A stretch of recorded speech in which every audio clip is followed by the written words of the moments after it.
Greetings and welcome back to the Old Ways Rising Farm YouTube channel. Today we're talking more about maple tapping, and we're going to tap some maples with some free equipment and show you how we're going to do this. It's a little bit early in the year to be doing this, but we are starting to get some 30 and 40 degree days. The optimum weather for sugar maple tapping here in the Northeast are days that are above freezing and nights that are below freezing. So it's middle of February. We're starting to get into this weather a little bit earlier every year as climate change happens. It is noticeable.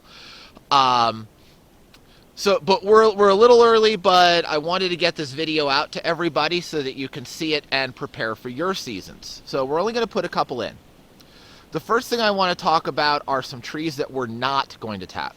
So this tree in front of me right here, this is a nice little young maple. It is a sugar maple, but it's only about 8 or 9 inches in diameter. Okay, maybe 10. Now, some commercial producers will start to put taps in their trees at that size, but I'm not going to be doing that. I want to let them grow and let them mature, become nice, big, strong trees before we tap them. Okay, so this guy is a beautiful, strong tree, and we're going to let it untapped for another couple years. Behind it is a nice tree to kind of point out. This guy right here. This is a basswood. Okay, and there's another bigger one right there. They look a lot like ash, but they have alternate branching instead of opposite. And if you want to learn or review what these terms mean, I have another video that talks about tree identification in winter, specifically focused on maples, and I'll put a link to that up at the top of the screen. And that will go over some of these details. But there's a bunch of really nice big basswoods in this section of woods. So this guy we're not going to tap. Let's go hunt some more trees. Okay, this is another tree that we're not going to tap. It is a maple. It is plenty big enough, but this is a red maple. If I walk up in on it a little bit, you can see right here. You see those horizontal cracks that start to curve and almost make sort of a bullseye pattern? There's another good patch of it. That's a really nice patch of it right there. Very indicative of a red maple. Now, remember again, referencing the earlier video that I did on identifying maples in winter, there is nothing dangerous or terrible about tapping a red maple. They're just not very productive. They give you mostly water. We want the sugars with the high sugar content so that it is not as much effort to boil down the sap into syrup at the end of the day. So this guy, untapped. Let's go find some more. Okay, here's the third tree that we're not going to tap. This one right here. Okay. This is a maple, and it is a sugar maple, and oh my gosh, this is a very large, old, mature tree. But, as you can see as I'm walking around it, it's in poor condition. Now, some foresters would say, just cut this one down because of the poor condition it's in. But I want to keep this guy because it is probably got some really nice bird cavities up in the top and good habitat for critters to mess around in and do their critter things. So this one is going to stay as a wildlife tree, and because I want to keep it in that context, I'm not going to tap it. I don't want to weaken it further. So this one will just live out its life, never being tapped.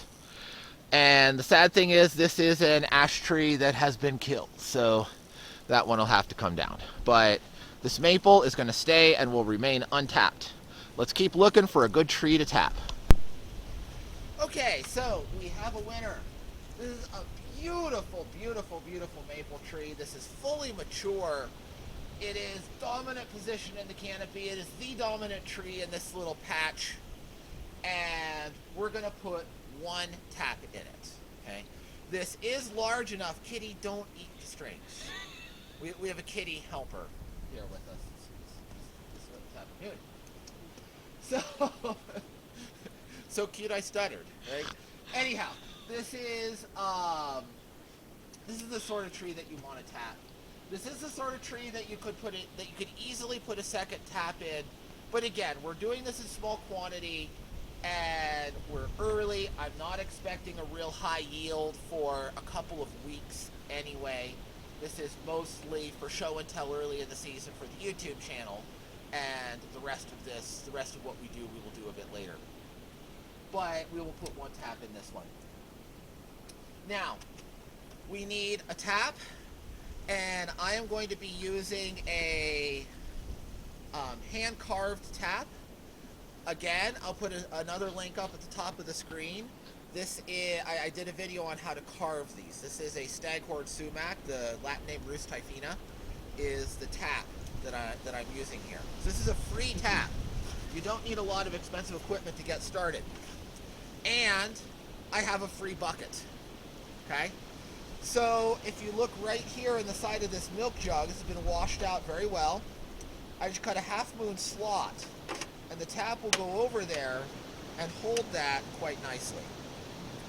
Now, ideal is to have a metal bucket, and then its weight will be plenty to hold it on here. This could blow off.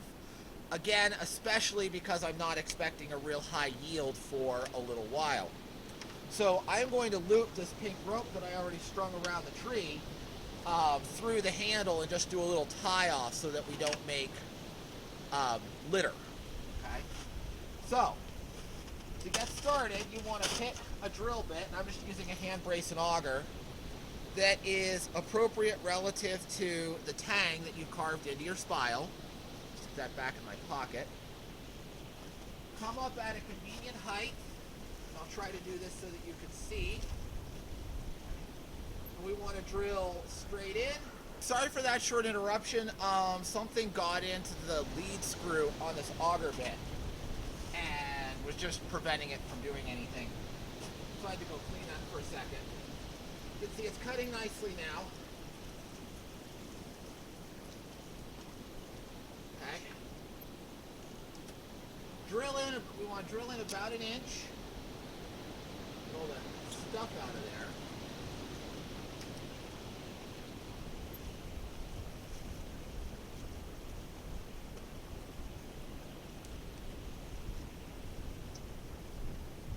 Trying to clean the chips. Okay. You do want to get into the sapwood a little bit. That's where the sap is running through. Okay. Can you grab that, hon? Yep. And then make sure we fit. So we have a good fit. Okay, it's bottoming out before it catches, so I need to drill in a little bit more.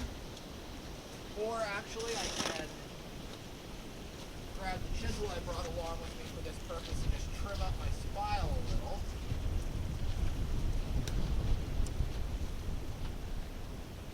Nice thing to a wooden part.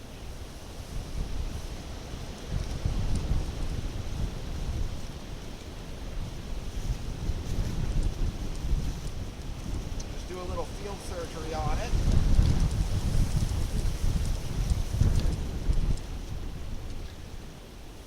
It was just bottoming there a little bit before it sealed into that. Okay.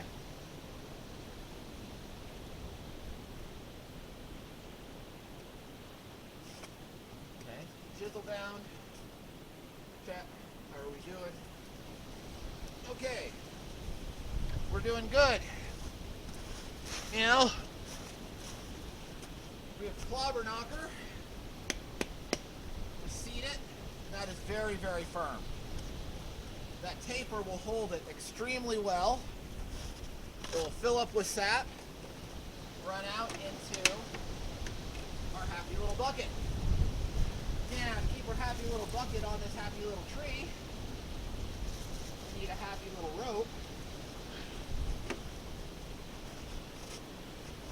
And this is 4 lengths of baler twine, by the way, to go along this tree, so you can see the size it is.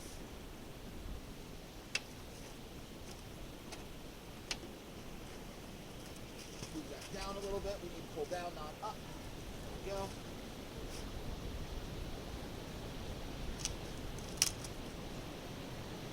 And I'm just going to tie a little loose bow in this. Loop on one end. there so it's easy to pull out, and that will be litter prevention. We want it to hang straight from the spile, so I don't want to be pulling it tight. But if it would blow off, this will catch it and keep it from launching its way off through the woods. Okay, so we have tapped a maple with some free equipment. Okay. Now, if you can get a bag system, or if you can get silver buckets, or even if you have an old coopered pail that you want to hang off of these, that's traditional too. All of those things are better than this, right? This is good, it's not perfect. Those galvanized buckets that you can get are truly wonderful. They're really nice to use for this.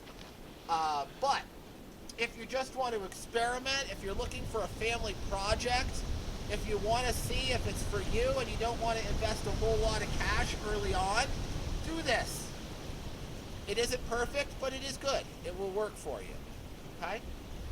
So, I hope you have enjoyed this video. I'm going to go get my hands warmed up. It's a pretty chilly, windy day.